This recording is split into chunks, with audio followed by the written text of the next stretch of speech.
Welcome to the Genius Factory. Enjoy the video. In this video, I will explain how to learn Python step by step. First, you'll want to install Python from its official website, ensuring you get the correct version for your operating system. Next, select an integrated development environment, or IDE, such as VS Code or PyCharm, to write and run your code.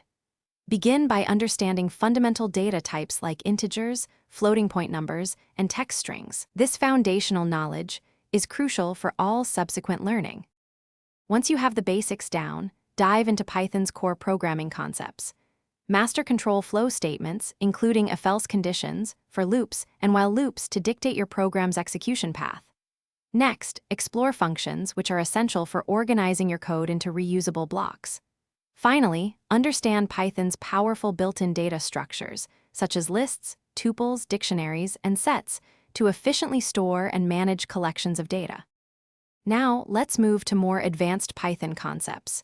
Begin by grasping object-oriented programming, or OOP, principles, focusing on how to create and use classes and objects.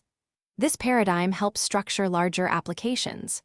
Then, learn to effectively import and utilize external modules and packages, expanding Python's capabilities significantly.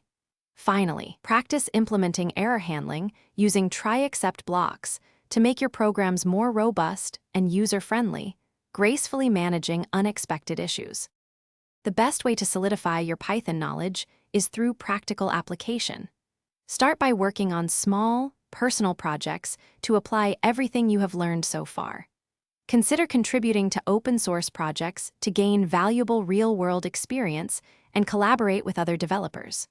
Always continue learning new libraries and frameworks, as the Python ecosystem is vast and constantly evolving. Consistent practice and exploration are key to becoming proficient. Thanks for watching. If you found this helpful, don't forget to like and subscribe.